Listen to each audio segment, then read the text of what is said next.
Ration card ହିତାଧାରୀଙ୍କ ପାଇଁ ଖୁସି ଖବର, ବଢିଲା ଇକ୍ୟୁଆଇସି ଅପଡେଟ୍ ଅବଧି। ସରକାରଙ୍କ ଖାଦ୍ୟ ସୁରକ୍ଷା ଯୋଜନାରେ ସାମିଲ ହୋଇଥିବା ହିତାଧାରୀମାନଙ୍କ ପାଇଁ ଖୁସି ଖବର। ଏପର୍ଯ୍ୟନ୍ତ ଇକ୍ୟୁଆଇସି କରାଇ ନ ପାରିଥିବା ହିତାଧିକାରୀମାନେ ଆସନ୍ତା ଡିସେମ୍ବର 31 ସୁଦ୍ଧା ନିକଟସ୍ଥ ଖାଉଟି ସୁଲଭ ମୂଲ୍ୟ ଦୋକାନ ବା ରାସନ କାର୍ଡ ପରିଚାଳନା କେନ୍ଦ୍ରକୁ ଯାଇ ନିଜ ଆଧାରକୁ ଯୁକ୍ତ ଇକ୍ୟୁଆଇସି କରାଇ ପାରିବେ। ଏ ସମ୍ପର୍କରେ ଖାଦ୍ୟ ଯୋଗାଣ ଓ ଖାଉଟି କଲ୍ୟାଣ ବିଭାଗ ପକ୍ଷରୁ ସୂଚନା ଦିଆଯାଇଛି। ଖାଦ୍ୟ ବିଭାଗ ଓ ଖାଉଟି କଲ୍ୟାଣ ବିଭାଗର ସୂଚନା। ହିତାଧାରୀଙ୍କ ପାଇଁ ଆଧାର ଭିତ୍ତିକ ଇକ୍ୟୁଆଇସି ପ୍ରକ୍ରିୟା ଜାରି ରହିଛି। ଇକ୍ୟୁଆଇସି କରାଇ ନ ପାରିଥିବା ହିତାଧାରୀମାନଙ୍କୁ ପ୍ରତ୍ୟେକ ମାସରେ ପିଡିଏ ସାମଗ୍ରୀ ପୂର୍ବ ଭଳି ପ୍ରଦାନ କରାଯାଉଛି। କୌଣସି ଯୋଗ୍ୟ ହିତାଧାରୀଙ୍କୁ ଇକ୍ୟୁଆଇସି ହୋଇନଥିବା କାରଣରୁ ଖାଦ୍ୟ ସୁରକ୍ଷାରୁ ବଞ୍ଚିତ କରାଯାଇ ନାହିଁ। ଏହି ପ୍ରକ୍ରିୟା ଆସନ୍ତା ଡିସେମ୍ବର 31 ତାରିଖ ପର୍ଯ୍ୟନ୍ତ ଚାଲୁ ରହିବ। ପରବର୍ତ୍ତୀ ଖବର, ମନ୍ଥା ଯିବା ପରେ ସମୁଦ୍ରରେ ବଡ଼ ହଲଚଲ। ଖଣ୍ଡ ଖଣ୍ଡ ହୋଇ ଭାସି ଆସିଲା କୂଳରେ ଲାଗିଲା ବ୍ରିଟିଶ ଅମଳର ଜାହାଜ।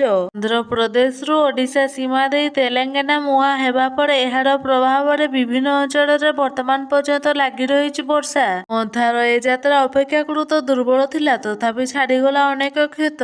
33ଟି ବ୍ଲକ, 11 ସହରାଞ୍ଚଳ ଏଥିରେ ପ୍ରଭାବିତ ହେଲା ଏବଂ ବ୍ୟାପକ ଫସଲ ନଷ୍ଟ ମଧ୍ୟ ହେଲା। ଓଡ଼ିଶା ସୀମାରେ ଘୋଷି ହୋଇ ଅଧା ଓଡ଼ିଶାକୁ ଦେଇଗଲା ଯନ୍ତ୍ରଣା। ଏବେ ମନ୍ଥା ଚାଲିଯିବା ପରେ ପରେ ବଙ୍ଗୋପସାଗରରେ ଗଭୀର ମନ୍ଥା ସାମୁଦ୍ରିକ ଅଭୟାରଣ୍ୟରେ ବର୍ତ୍ତମାନ ଏକ ଜାହାଜର ଭଗ୍ନାଂଶ ଦେଖିବାକୁ ମିଳିଛି। ବାତ୍ୟା ମନ୍ଥା ପ୍ରଭାବରେ ଅଶାନ୍ତ ସମୁଦ୍ରର କୂଳଠାରୁ ଅଳ୍ପ ଦୂରରେ ଏହି ଭଗ୍ନାଂଶ ଦେଖାଯାଇଛି। ଏହି ଜାହାଜ ଇଂରେଜ ସମୟରେ ବୁଡ଼ିଥିବା ସନ୍ଦେହ କରାଯାଉଛି। ହଠାତ୍ ସମୟରେ ଏହାର ଭଗ୍ନାଂଶ ଉପରକୁ ଦେଖାଯାଉଛି, ମାତ୍ର ଜୁଆର ସମୟରେ ପାଣିରେ ବୁଡ଼ି ରହୁଛି। ଏହି ଜାହାଜର ଗଠନ ଶୈଳୀକୁ ଲକ୍ଷ୍ୟ କଲେ ଏହା ଇଂରେଜ ସମୟର ବୋଲି ବନ କର୍ମଚାରୀମାନେ ଆକଳନ କରିଛନ୍ତି। ସୂଚନା ଅନୁସାରେ 10 ବର୍ଷ ତଳେ ଜାହାଜର ଏହି ଭଗ୍ନାଂଶ ଦେଖିବାକୁ ମିଳିଥିଲା। ଏବେ କିଛି ବର୍ଷ ହେବ ଏହା ଆଉ ଦେଖାଯାଇ ନଥିଲା। ବାତ୍ୟା ମନ୍ଥା ସମୟରେ ସମୁଦ୍ର ଅଶାନ୍ତ ହେବା ସହ ଉଚ୍ଚ ଜୁଆର ଉଠୁଥିଲା। ଏହି ସମୟରେ ଜାହାଜର ଭଗ୍ନାଂଶ କୂଳକୁ ଆସିଥାଇପାରେ ବୋଲି ସାଧାରଣରେ କୁହାଯାଇଛି।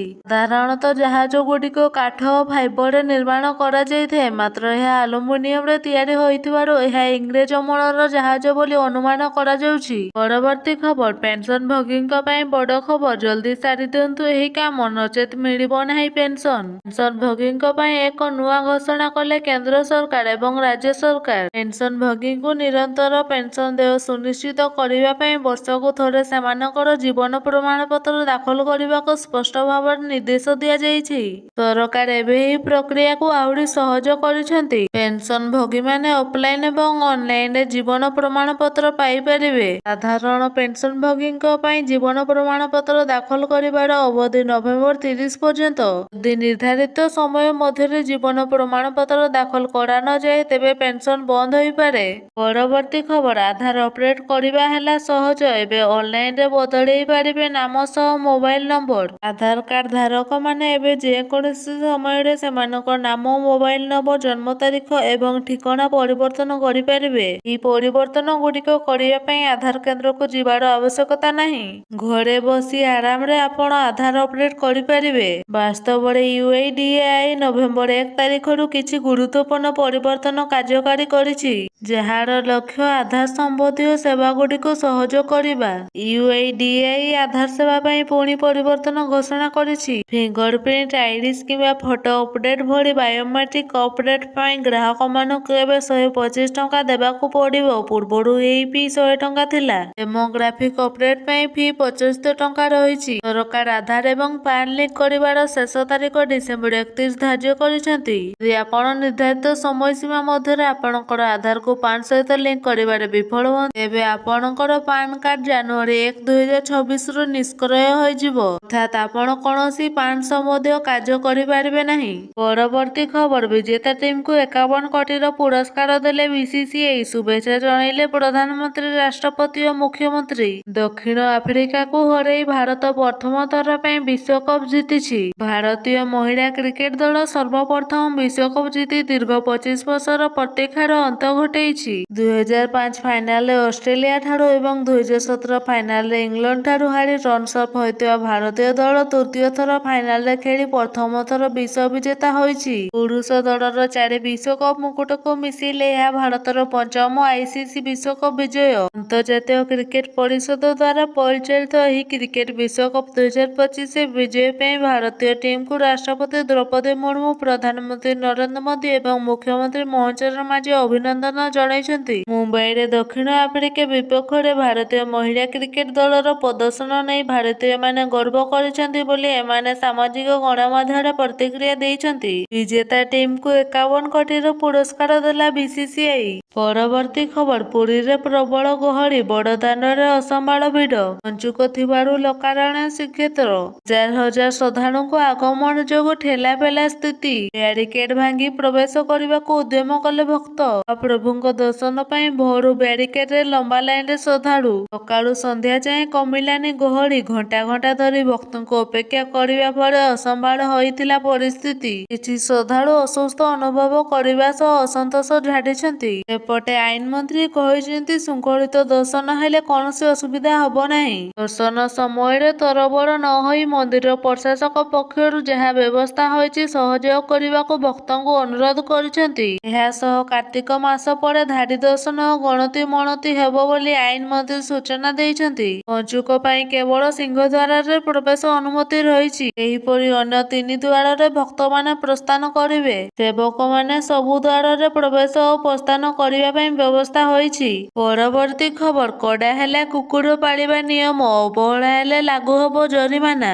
ଘରେ ବିଭିନ୍ନ ପ୍ରଜାତିର କୁକୁର ପାଳିବା ଅନେକ ଲୋକଙ୍କର ସଉକ ରହିଥାଏ। ଚଣ୍ଡିଗଡ଼ ପ୍ରଶାସନ ସହରରେ ପୋଷା ଏବଂ ଗୋଷ୍ଠୀ କୁକୁରମାନଙ୍କୁ ନେଇ ଏକ ନୂତନ ନିୟମ ଲାଗୁ କରିଛି। ଏହି ନିୟମ ଅନୁଯାୟୀ ଯଦି କୌଣସି ପଞ୍ଜୀକୃତ କୁକୁର ଖୋଲାରେ ମଳତ୍ୟାଗ କରନ୍ତି ତେବେ ଉକ୍ତ କୁକୁର ମାଲିକଙ୍କୁ 10,000 ଟଙ୍କା ପର୍ଯ୍ୟନ୍ତ ଜରିମାନା ଦେବାକୁ ପଡ଼ିବ।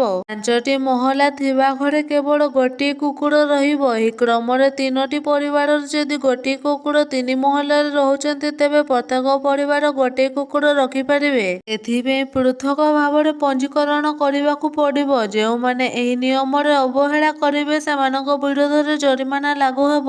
ଏହି ପଦକ୍ଷେପ ସହରରେ ପୋଷା ପ୍ରାଣୀଙ୍କ ସଂଖ୍ୟାକୁ ନିୟନ୍ତ୍ରଣ କରିବା ପାଇଁ ଲକ୍ଷ୍ୟ ରଖି ନିଆଯାଇଥିବା କୁହାଯାଇଛି। ପରବର୍ତ୍ତୀ ଖବର ଭାରତକୁ ଫେରିଲା 64 କିଲୋ ସୁନା।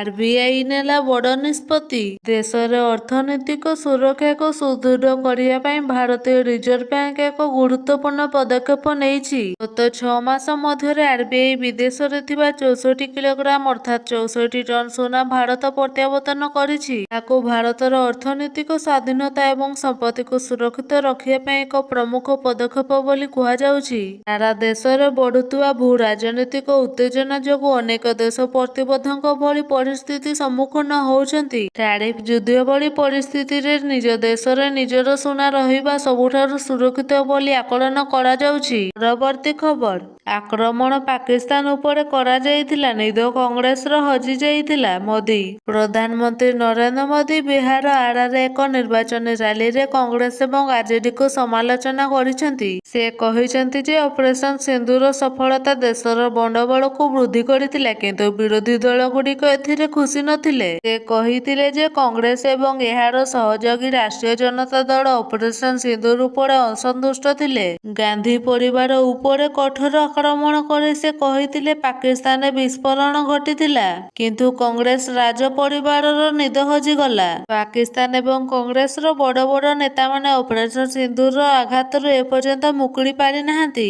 ପ୍ରଧାନମନ୍ତ୍ରୀ ଦାବି କରିଛନ୍ତି ଯେ ଆସନ ବଣ୍ଟନକୁ ନେଇ ମେଣ୍ଟ ମଧ୍ୟରେ ଅସନ୍ତୋଷ ରହିଛି। ସେ କହିଛନ୍ତି ଯେ ନାମାଙ୍କନ ପ୍ରତ୍ୟାହାରର ସମୟସୀମା ପୂର୍ବରୁ ବଡ଼ ଖେଳ ବନ୍ଦ ଦ୍ୱାର ପଛରେ ଖେଳାଯାଇଥିଲା। ତାଙ୍କ ଅନୁସାରେ କଂଗ୍ରେସ କୌଣସି ଆରଜେଡି ନେତାଙ୍କୁ ମୁଖ୍ୟମନ୍ତ୍ରୀ ପ୍ରାର୍ଥୀ ଭାବରେ ଘୋଷଣା କରିବାକୁ ଚାହୁଁନଥିଲା କିନ୍ତୁ ଆରଜେଡି ସେମାନଙ୍କ ଦାବି ଗ୍ରହଣ କରିବାକୁ ଚାପ ପକାଇଥିଲା। ପ୍ରଧାନମନ୍ତ୍ରୀ ମୋଦି କହିଛନ୍ତି ଯେ ବିହାରରେ ମହାଗଠନ ବନ୍ଧନରେ ଆଭ୍ୟନ୍ତରୀଣ କନ୍ଦଳ ରହିଛି ଏବଂ ବନ୍ଧୁକ ମୁନରେ ଆରଜେଡି ନେତାଙ୍କୁ ମୁଖ୍ୟମନ୍ତ୍ରୀ ପ୍ରାର୍ଥୀ ଭାବରେ ବାଛିଛନ୍ତି। ପରବର୍ତ୍ତୀ ଖବର ନୂଆ ତାରିକାରେ ଲୋକଙ୍କୁ ଫସାଉଛନ୍ତି ସାଇବର ଅପରାଧୀ। ଗୋଟିଏ କ୍ଲିକରେ ଖାଲି ହୋଇଯିବ ଆକାଉଣ୍ଟ। ସାଇବର ଅପରାଧୀଙ୍କ ନୂଆ ଫଣ୍ଡା ସାଜୁଛନ୍ତି ନକଲି ଟ୍ରାଫିକ ପୋଲିସ। ଅନଲାଇନରେ ପଠାଉଛନ୍ତି ନକଲି ଇ-ଚାଲାଣ।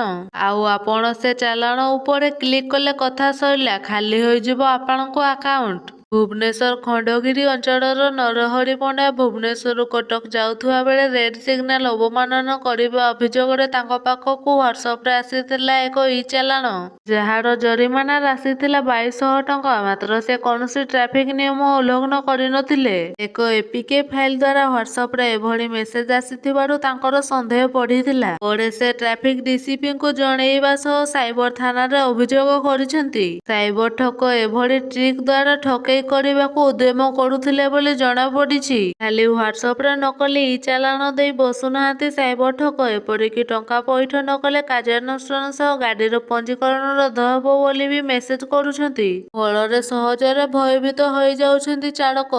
ଏଭଳି ହ୍ୱାଟ୍ସଆପ୍ ମେସେଜ ଆସିଲେ ଭୟଭୀତ ନ ହୋଇ ତୁରନ୍ତ ଟ୍ରାଫିକ୍ ପୋଲିସ ଥାନା କିମ୍ବା ସାଇବର ଥାନାରେ ସହଯୋଗ ନେବା ଜରୁରୀ ବୋଲି ଟ୍ରାଫିକ୍ ଡିସିପି କହିଛନ୍ତି। ତେବେ ଜାଣି ରଖନ୍ତୁ, ହ୍ୱାଟ୍ସଆପ୍ରେ ନୁହେଁ ଏସ୍ଏମ୍ଏସ୍ରେ ଯାଇ ଚାଲାଣ ତଥ୍ୟ, ଅନଲାଇନରେ ନୁହେଁ ଅଫଲାଇନରେ ଜରିମାନା ଆଦାୟ ହୁଏ। ପରବର୍ତ୍ତୀ ଖବର, ରାଷ୍ଟ୍ରପତିଙ୍କୁ ଗୁହାର କଲା ଜାତୀୟ ଆଦିବାସୀ ହୋ-ଭାଷା କାର୍ଯ୍ୟାନୁଷ୍ଠାନ କମିଟି। ରାଷ୍ଟ୍ରପତି ଦ୍ରୌପଦୀ ମୁର୍ମୁଙ୍କୁ ସାକ୍ଷାତ କଲେ ଜାତୀୟ ଆଦିବାସୀ ହୋ-ଭାଷା କାର୍ଯ୍ୟାନୁଷ୍ଠାନ କମିଟିର 12 ଜଣିଆ ପ୍ରତିନିଧି ମଣ୍ଡଳୀ। ଦ୍ରୌପଦୀ ମୁର୍ମୁଙ୍କୁ ଭେଟି ଆଦିବାସୀ ହୋ-ଭାଷାକୁ ଭାରତୀୟ ସମ୍ବିଧାନର 8ମ ଅନୁସୂଚୀରେ ଅନ୍ତର୍ଭୁକ୍ତ କରିବା ସମ୍ବନ୍ଧରେ ଏକ ଦାବିପତ୍ର ପ୍ରଦାନ କରିଛନ୍ତି। ଏହା ପୂର୍ବରୁ 2023ରେ ମଧ୍ୟ ଏହି ପ୍ରସଙ୍ଗରେ ରାଷ୍ଟ୍ରପତିଙ୍କ ନିକଟରେ ଏକ ଦାବିପତ୍ର ଦାଖଲ କରିଥିଲେ। ରାଷ୍ଟ୍ରପତି ଆଦିବାସୀ ହୋ-ଭାଷାର ସ୍ୱୀକୃତି ବିଷୟରେ ଅତ୍ୟନ୍ତ ସକାରାତ୍ମକ କଥା କହିଥିଲେ। ଆଦିବାସୀ ହୋ-ଭାଷାର ପ୍ରତିନିଧିଙ୍କ ସହିତ ଆଦିବାସୀ ହୋ-ଭାଷାର ମଧ୍ୟ ଆଲୋଚନା ଓ କଥାବାର୍ତ୍ତା ହୋଇଥିଲେ। ଗତ ବର୍ଷ କେନ୍ଦ୍ର ଗୃହମନ୍ତ୍ରୀ ଅମିତ ଶାହ 8ମ ଅନୁସୂଚୀରେ ହୋ-ଭାଷାକୁ ଅନ୍ତର୍ଭୁକ୍ତ କରିବାକୁ ଆଶ୍ୱାସନା ଓ ନିର୍ଭର ପ୍ରତିଶ୍ରୁତି ଦେଇଥିଲେ। ଝାଡ଼ଖଣ୍ଡ ସରକାର ଏବଂ ଓଡ଼ିଶା ସରକାର ମଧ୍ୟ ବହୁ ବର୍ଷ ପୂର୍ବରେ ଭାରତ ସରକାରଙ୍କୁ ସୁପାରିଶପତ୍ର ପଠାଇ ସାରିଛନ୍ତି ଏବଂ ହୋ-ଭାଷାକୁ ଦ୍ୱିତୀୟ ରାଜ୍ୟଭାଷା ଭାବରେ ଝାଡ଼ଖଣ୍ଡ ରାଜ୍ୟରେ ସ୍ୱୀକୃତି ପ୍ରାପ୍ତ ହୋଇସାରିଛି। ପରବର୍ତ୍ତୀ ଖବର, ମାଛ ଧରିବା ପାଇଁ ପୋଖରୀକୁ ଡେଇଁ ପଡ଼ିଲେ ରାହୁଲ। ବିହାର ବିଧାନସଭା ନିର୍ବାଚନ ଯେତେ ପାଖେଇ ଆସୁଛି, ରାଜନୈତିକ ଦଳର ନେତାମାନେ ଜନସାଧାରଣଙ୍କୁ ପ୍ରଭାବିତ କରିବା ପାଇଁ ସେତିକି ଭିନ୍ନ ଭିନ୍ନ ଉପାୟମାନ ଆପଣାଉଛନ୍ତି। ଏହି କ୍ରମରେ ଲୋକସଭାର ବିରୋଧୀ ଦଳ ନେତା ରାହୁଲ ଗାନ୍ଧୀଙ୍କ ଏକ ଭିଡିଓ ସୋସିଆଲ ମିଡିଆରେ ଘୁରି ବୁଲୁଛି। ଏଥିରେ ରାହୁଲଙ୍କ କାର୍ଯ୍ୟକଳାପ ଦେଖି ଲୋକେ ଆଶ୍ଚର୍ଯ୍ୟ ହୋଇ ପ୍ରତିକ୍ରିୟା ଦେଇଛନ୍ତି। ରାହୁଲ କେତେବେଳେ କଣ କରନ୍ତି ସେ ନିଜେ ବୁଝିପାରନ୍ତି କି ନାହିଁ ତାହା ସନ୍ଦେହ। ବେଗୁସରାଇ ଜିଲ୍ଲାରେ ବିହାର ବିଧାନସଭା ନିର୍ବାଚନର ପ୍ରଚାର ପାଇଁ ପହଞ୍ଚିଥିଲେ। ଏହି ସମୟରେ ସ୍ଥାନୀୟ ବାସିନ୍ଦା ମାଛ ଧରିବା ପାଇଁ ପ୍ରସ୍ତୁତ ହେଉଥିଲେ। ରାହୁଲ ବି ଉକ୍ତ ସ୍ଥାନରେ ଅଟକି ସ୍ଥାନୀୟ ବାସିନ୍ଦାଙ୍କ ସହିତ ମିଶି ମାଛ ଧରିବା ପାଇଁ ପୋଖରୀକୁ ଡେଇଁ ପଡ଼ିଥିଲେ। ରାହୁଲଙ୍କ ପୋଖରୀ ଭିତରକୁ ଡେଇଁ ପଡ଼ିବା ଦେଖି ଆଖପାଖର ଲୋକମାନେ ଉଚ୍ଚସ୍ୱରରେ ନାରା ଦେଉଥିଲେ, ରାହୁଲ ଗାନ୍ଧୀ ଜିନ୍ଦାବାଦ, ରାହୁଲ ଗାନ୍ଧୀ ଜିନ୍ଦାବାଦ। ପରବର୍ତ୍ତୀ ଖବର, ଇତିହାସ ରଚିଲା ଭାରତ, CMS-03 ସଫଳ ଉତକ୍ଷେପଣ, ଶକ୍ତିଶାଳୀ ହେବ ନୌସେନା, ଯୋଗାଯୋଗ ଦକ୍ଷତା ବଢ଼ିବ। ଭାରତୀୟ ମହାକାଶ ଗବେଷଣା କେନ୍ଦ୍ର ପକ୍ଷରୁ ଶ୍ରୀହରିକୋଟାସ୍ଥିତ ସତୀଶ ଧାୱନ ମହାକାଶ କେନ୍ଦ୍ରର ଦ୍ୱିତୀୟ ଲଞ୍ଚପ୍ୟାଡ୍ରେ ଭାରତୀୟ ନୌସେନାର GST-7R ଯୋଗାଯୋଗ ଉପଗ୍ରହକୁ ପଠାଯାଇଛି। ସ୍ୱଦେଶୀ ଜ୍ଞାନକୌଶଳରେ ନିର୍ମିତ ଏହି ଅତ୍ୟାଧୁନିକ CMS-03 ଉପଗ୍ରହର ଓଜନ 4410 କିଗ୍ରା ରହିଛି। ଘରୋଇ ରକେଟ୍ ଯୋଗେ ଏତେ ବଡ଼ ଉପଗ୍ରହକୁ ଭାରତୀୟ ମାଟିରୁ ଉତକ୍ଷେପଣ କରାଯାଇ ଜିଓସଂକ୍ରିସନ ଟ୍ରାନ୍ସଫର ଅର୍ବିଟରେ ଉପସ୍ଥାପିତ କରାଯିବା ପ୍ରଥମ। ପରବର୍ତ୍ତୀ ଖବର, ବିଶ୍ୱ ରେକର୍ଡ ପାଇଁ ବରେଲିର ପୁଅ ଆଦିତ୍ୟ 9 ଦିନ ଉପବାସ ରହି 220 ଘଣ୍ଟା ଲଗାତାର ପୁସ୍ତକ ପଢ଼ିବା ଆରମ୍ଭ କଲେ। ଉତ୍ତରପ୍ରଦେଶର ବେରଲିରୁ ଏକ ପ୍ରେରଣାଦାୟକ କାହାଣୀ ସାମ୍ନାକୁ ଆସିଛି। ବେରଲିର ଶିବିଗଞ୍ଜର ବାସିନ୍ଦା ଆଦିତ୍ୟ ଶଙ୍କର ଗଙ୍ଗୱାର ନିଜ ବୁକ୍ ଅଫ୍ ୱାର୍ଲ୍ଡ ରେକର୍ଡରେ ପ୍ରବେଶ କରିବାକୁ ଦୃଢ଼ ସଂକଳ୍ପବଦ୍ଧ। ଆଦିତ୍ୟ 220 ଘଣ୍ଟା ଧରି ଜୋରରେ ପୁସ୍ତକ ପଢ଼ିବେ ବିଶ୍ୱ ରେକର୍ଡ ସ୍ଥାପନ କରିବା ପାଇଁ ତାଙ୍କ ଯାତ୍ରା ଆରମ୍ଭ କରିଛନ୍ତି। ଏହି ଚ୍ୟାଲେଞ୍ଜିଂ ଆରମ୍ଭ ପାଇଁ ସେ ଏକ ସ୍ୱତନ୍ତ୍ର ପୁସ୍ତକ ବାଛିଥିଲେ। ଆଦିତ୍ୟଙ୍କ ରେକର୍ଡ ପ୍ରୟାସ ଅତ୍ୟନ୍ତ ଚ୍ୟାଲେଞ୍ଜିଂ, କାରଣ ତାଙ୍କୁ ନିଦ ବିନା 220 ଘଣ୍ଟା ପାଇଁ ପୁସ୍ତକ ପଢ଼ିବାକୁ ପଡ଼ିବ। ଯଦି ଆଦିତ୍ୟ ଏହି ରେକର୍ଡକୁ ସଫଳତାର ସହିତ ହାସଲ କରନ୍ତି, ତେବେ ଏହା ତାଙ୍କୁ ବ୍ୟକ୍ତିଗତ ଖ୍ୟାତି ଆଣିବ ନାହିଁ, ବରଂ ବରେଲି ପାଇଁ ବିଶ୍ୱସ୍ତରୀୟ ସ୍ୱୀକୃତି ମଧ୍ୟ ଆଣିବ। ପରବର୍ତ୍ତୀ ଖବର, ସେଣ୍ଟ୍ରାଲ ଲାବୋରେଟୋରୀରେ ତାଲା, ଖତ ହେଉଛି କୋଟି କୋଟି ଟଙ୍କାର ମେସିନ। ଗରିବ ରୋଗୀ କିପରି ମାଗଣାରେ ବିଭିନ୍ନ ରୋଗର ପରୀକ୍ଷା କରିପାରିବେ ସେ ନେଇ ହସ୍ପିଟାଲ ପରିସରରେ ଖୋଲିଥିଲା ସେଣ୍ଟ୍ରାଲ ଲାବୋରେଟୋରୀ। ମାତ୍ର ଉଦ୍ଘାଟନ ପରଠାରୁ ସେଠାରେ ଝୁଲୁଛି ତାଲା। ଖତ ଖାଉଛି କୋଟି କୋଟି ଟଙ୍କାର ଅତ୍ୟାଧୁନିକ ଯନ୍ତ୍ରପାତି। ସ୍ମାର୍ଟ ସିଟି ରାଉରକେଲାର ସରକାରୀ ଡାକ୍ତରଖାନା ମାଗଣା ଚିକିତ୍ସା ଆଶାରେ ବହୁ ଆଶା ନେଇ ଦୂର ଦୂରାନ୍ତରରୁ ଏଠାକୁ ପ୍ରତିଦିନ ଆସୁଛନ୍ତି ଶହ ଶହ ରୋଗୀ। ମାତ୍ର ମାତ୍ର କିଏ ଉପଯୁକ୍ତ ଚିକିତ୍ସା ନ ପାଇକି ଫେରି ଯାଉଛନ୍ତି ତ କିଏ ଘରୋଇ କ୍ଲିନିକ ଯାଇ ମୋଟା ଅଙ୍କର ଟଙ୍କା ଗଳୁଛନ୍ତି। ଆଉ ଏପଟେ କିନ୍ତୁ ଖତ ଖାଉଛି ଅତ୍ୟାଧୁନିକ ମେସିନ। ସେଣ୍ଟ୍ରାଲ ଲ୍ୟାବରେ ଝୁଲୁଛି ତାଲା। ପରୀକ୍ଷା ନିରୀକ୍ଷା କରି ନ ପାରି ନାନା ଅସୁବିଧାର ସମ୍ମୁଖୀନ ହେଉଥିବା କାନ୍ଦି କାନ୍ଦି କହିଛନ୍ତି ରୋଗୀଙ୍କ ସମ୍ପର୍କୀୟ। ଖଣିଜ ପାଣ୍ଠି ଓ ଏନଏଚପିସିର ମିଳିତ ଉଦ୍ୟମରେ 2022ରେ ଆରମ୍ଭ ହୋଇଥିଲା ସେଣ୍ଟ୍ରାଲ ଲାବୋରେଟୋରୀ। ମାତ୍ର ଉଦ୍ଘାଟନ ପରଠାରୁ ଲ୍ୟାବରେ ଝୁଲୁଛି ତାଲା।